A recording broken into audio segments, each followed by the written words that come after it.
Welcome back to another episode of Breaking the Lens of Bias. My name is Kat Killian. I'm glad to be back here. It's been a couple of weeks. I did tell you about the first week, but the second week we had to take our dog in and get her staples out, and that required a 4-hour one-way round trip. So it was an all-day adventure to do that. And we did that in order to save some money on her surgery. So anyway, she's doing well, and I'm glad to be back to my normal routine and getting things done. So in the meantime, I've been kind of saving up some ideas about breaking the lens of bias, and today I'm going to talk about false choice. Basically, what false choice is an oversimplification of an issue. It is either or, yes or no, this or that. And so these kinds of fallacies are very powerful in our thinking because we want the world to have order and have it make sense. And so it's very easy to say, well, okay, it is this. And then if somebody says, no, it is that, it's very easy to do that. So, for example, in our political environment today, we talk a lot about points of view of people.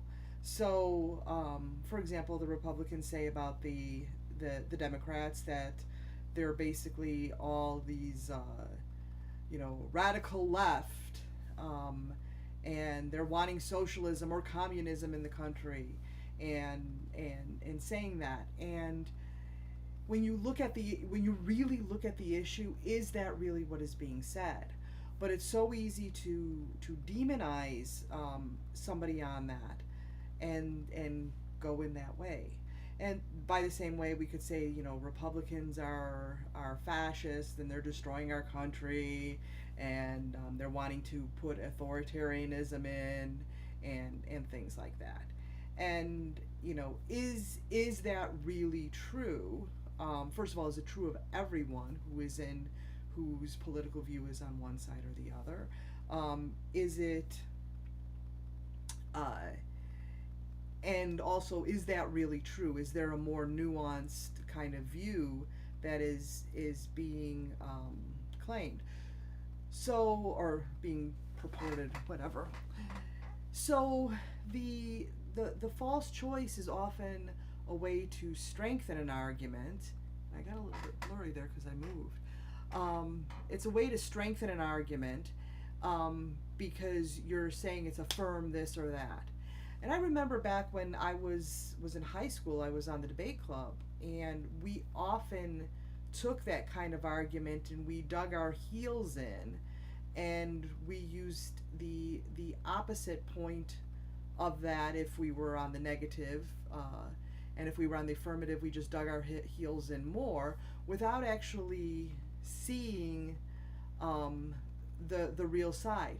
And while that was very useful, and it's very useful in an adversarial relationship such as a courtroom, or in political debates, let's face it, in real life, it really doesn't serve us very well. Because once we get into that false choice and we accept one or the other answer, we have no way to open our worldview further to any further information, and really it's about positions that we may not take.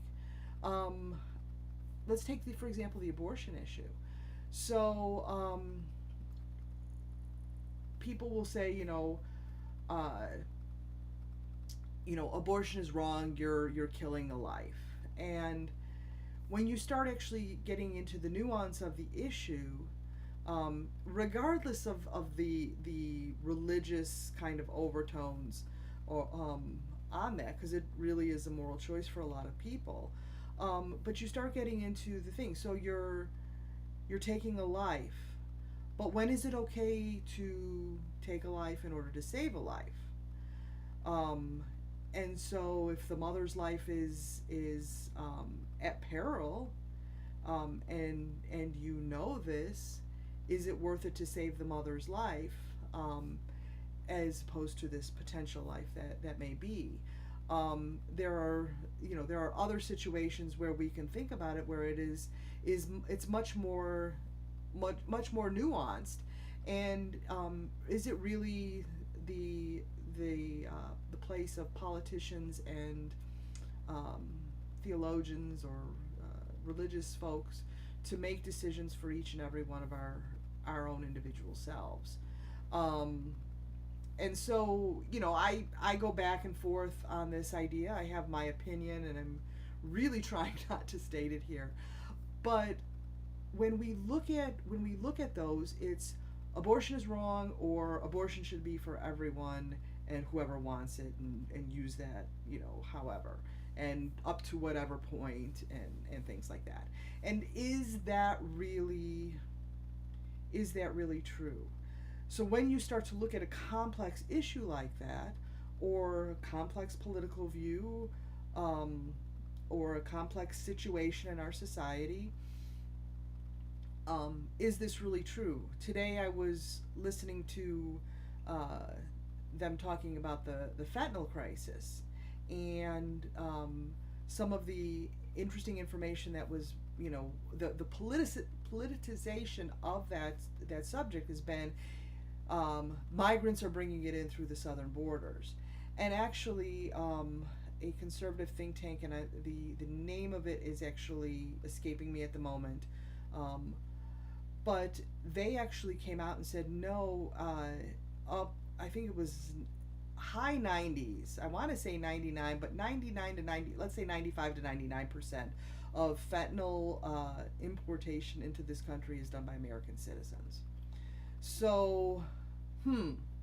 So on one hand, we're demonizing a population of people who are trying to get to safety out of their countries, and at the same time, we're saying that they're bringing this problem, into our country. Yet, when you actually look at the real statistics of the crisis, you see that it's being done by American citizens. And there's a lot more to that idea. But see, if we just say, well, migrants are bad because they bring in crime, they bring in drugs, they bring, in this, you're demonizing one set of people without having all of the facts. Um, and so, any we can apply this to any situation that we have in our society. We can apply it to all of the what do I want to say, the social issues that are being brought up about crime.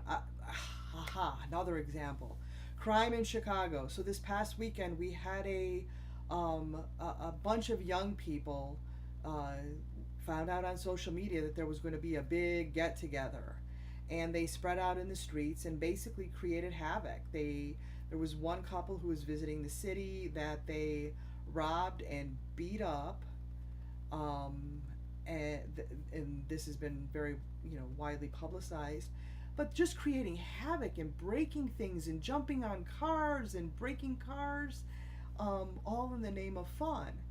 And on one hand, we have, well, we don't have enough opportunity for young people. And that may be true, but that is not the only reason that's causing this. On the other hand, is these people are criminals, they all need to be locked up. Now, I'm a person who agrees that there does need to be consequences for actions.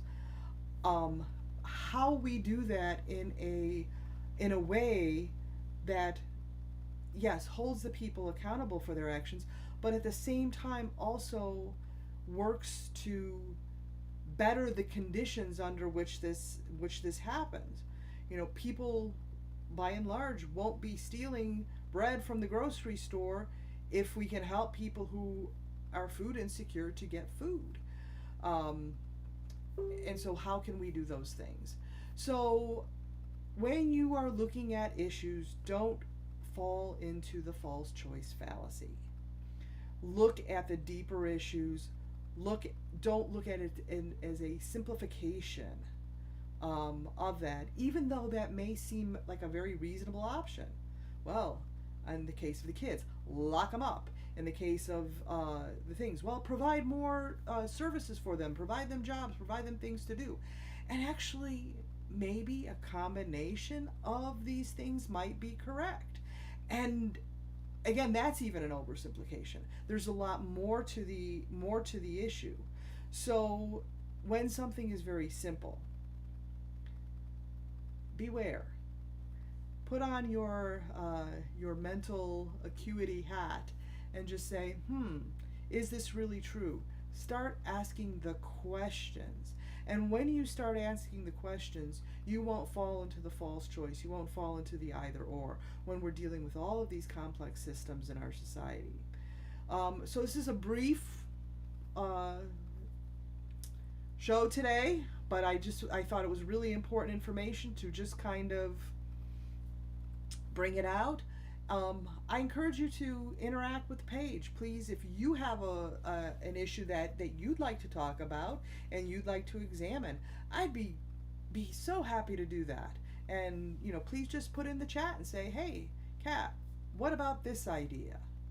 And let's look at the different sides of the issue and different possible solutions or combinations of solutions that could happen. I'll just give you one more example about my crime thing that happened in Chicago. One of the things that I keep saying is all of these things are being done on social media. And so, in particular, there have been in recent months in Chicago people saying, "Oh, we're going to go do this drag racing and circle things with the cars and everything." Well, that is illegal. So if somebody is saying that they're doing that, I think the people on social media who put that social media up, who share that social media, should be responsible in some way. Now, I don't know a way to do that. I don't have that detailed kind of solution. But it just seems to me if social media is part of the problem, and I'm here on social media, I'm not saying social media itself is the problem. What I'm saying is, and I've got a phone call coming in, take that later. Um, the if social media is part of the problem, how can we deal with the social media outcry? So anyway, just ideas, and that's the whole point of, are these really the only two choices? So go out today, think of your problems. If you'd like I said, please interact with the page, and we can take a look at the issue.